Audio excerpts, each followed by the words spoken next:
Hey peeps, and welcome to my next top 5 listing of anime. This one goes out to those action junkies out there who would most likely have been asked if they had ants in the pants sometime in their life. I know I did, and I literally mean it, because I sat on an ant hill when I was younger, thinking that was a seed crafted in nature by the hands of God. I mean, I was 5. Anyway, this is going to be a video dedicated to action if you haven't guessed it already. Now let's hit that list. Looks like we're kicking off with an anime, or should I say animes, which are not really that known. The animes come in the form of 2 series, with each having 2 seasons. The one I've listed here is A Certain Magical Index, while the other is called A Certain Scientific Railgun. Both series have the same characters etched into each other.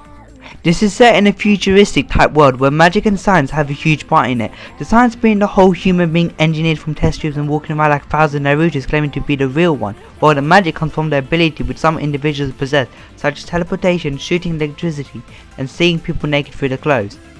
Okay, maybe not the last one, but that would have been a great power. There are magicians, ancient texts known as grimoires which hold great power, and magical artifacts which can strip you of your clothes.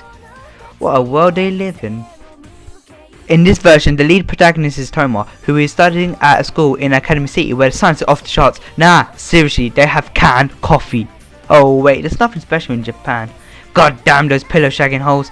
Anyway, he meets a girl named Index, who is calmly lying with hunger on his and pain on his balcony. He feeds her a sandwich and fists her in the process. Trust me, it's not as perverted as it sounds. Next thing you know, they're getting chased around with by pretty powerful sorcerers in an attempt to capture the girl. I know why, but you won't unless you watch it. It's a real great anime, one that I was not sure of at first and even backed away a couple of times till a friend kept going about how great it was. It's a nice action sci-fi anime with pretty funny moments of comedy. It's definitely worth an attempt or two.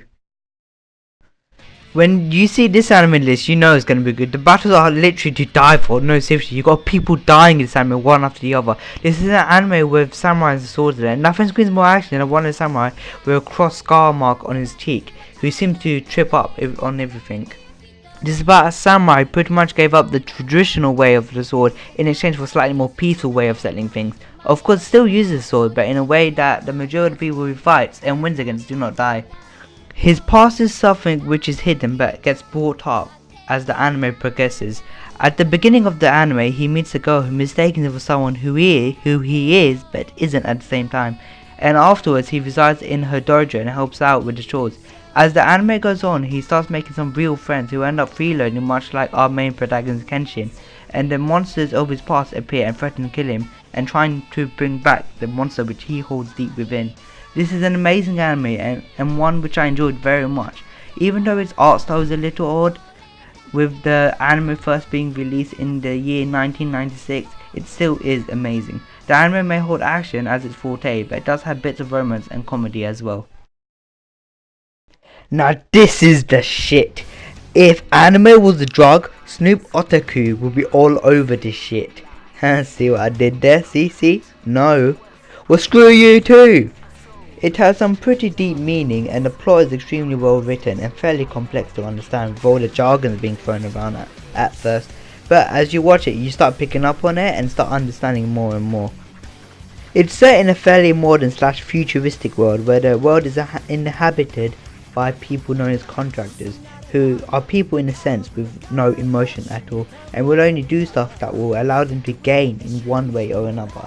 These contractors have power which can vary from basic manipulation of fire to merging into water, but after using this they have to do something as a payment for the power. This can be from drinking alcohol or kissing a random person. Again, this is Japan, so you should not be weirded out by the concept. The anime revolves around a contractor who is known as Hei to his partners, but as the Black Reaper to everyone else. He is an assassin like most contractors. He is under the control of the Syndicate, which is an organization who chooses to control things from the shadows. Throughout the anime, the contractor comes in contact with many people, both in his public form as a Chinese transfer student and under his contract name of Hei or the Black Reaper. He fights many other contractors throughout the anime, all with their own powers in search of someone who is close to him, which he does not know if they are alive or not. As the story progresses, he starts to question the people who he works under. It's a really well written anime as mentioned before, and an anime which I absolutely adored from start to end. I loved both seasons, even though the second season wasn't as great as the first one, but I still don't mean you shouldn't give it a go if you enjoyed the first one, as you may actually enjoy it. When someone asks for an action anime, Samurai Champloo is usually mentioned, and with it set in a period in Japan where the samurai existed and wielded the long, sharp swords which they thrusted around to show who's more manlier. That did not sound right, did it? This anime is about a girl who one day was working at a restaurant like the thing back in the Edo period, and the next thing she knows, two samurai are duking it out, going mano a mano to defeat each other. Unlike most battles, this one did not end up with one walking away and another leaving the building in a box, but they were both arrested. Yes, two samurai who were waving around sharp pointy things at each other were arrested. Then again, if two males did that in public nowadays, they would end up in jail as well.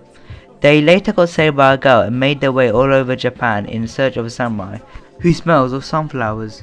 This anime is probably one of the most action-packed anime of its year. The sword fights are absolutely magical and the animation does not miss a single beat. The soundtrack ain't all that, but the anime is definitely action-filled, and like most anime, it's fairly funny with a capital F. If you don't give it a go, then why the hell are you here? Ha! I bet you thought that this place would go to Attack on Titans. Well, I guess you were wrong. But I do have a reason for not adding that anime in this place, which I will explain later. But for now, let's just end it with Soul Eater. Now, this is an anime which is not as hyped or as known as animes like Fairy Tail or Sword Art Online, but it really should be, and it definitely deserves a point on this list with its amazing battle styles which the protagonists face off with. This is an action anime and a great one at that. The battles are so well done, and the way they use the weapons, jeez, it's almost like everyone is a weapon master. There's even the legendary pain in the ass of a weapon known as Excalibur, but that's just another story. This is an anime set in a modern world if you take into consideration of the technology, but a pretty magical one at that. As soon as I laid my eyes upon this, I did not move an inch and binge watched it through almost 2 entire days. I am not kidding, I did not sleep till I finished it, and even then I was still awake with amazement at what I watched. I was just so happy that I chose to watch it over holidays, as I'm pretty sure I would not be able to focus on anything until I finished it. It's about people known as weapons and maestros, the weapons being human who can, well, you know, transform into weapons, and the maestros being the wielders of the weapons. An aim for the pair is that the weapon to become a death scythe, which can only be done when the weapon needs 99 Kishin souls and 1 wit soul. FYI, Kishin souls are pretty much souls of a demon. And our lead protagonist, Soul and Maka, start off here in an attempt to kill a witch and eat its soul, so that the soul, the weapon of the two, could become a death scythe. This is merely the concept of the anime. The whole plot is on another level. This is an anime which you really must try it if you have not. Well, that's it for the top 5 action animes, and I know that there could have easily been a lot of different animes on there which could have made it in, but then again the video would be pointless and you would not be clicking away to watch an anime you just heard of. And as for Attack on Titans, I believe that deserves to go on another completely different video with animes which are on par to its levels. And I can easily say this for other animes such as One Punch Man and Naruto. They just are suited for other videos, and are definitely some videos which I wish to do in the future. Anyway, like last time, please like and subscribe for more top 5 and top 10 anime listings of different genres. And if you do have an idea, feel free to drop it down in the comments below. As for now, sayonara peeps.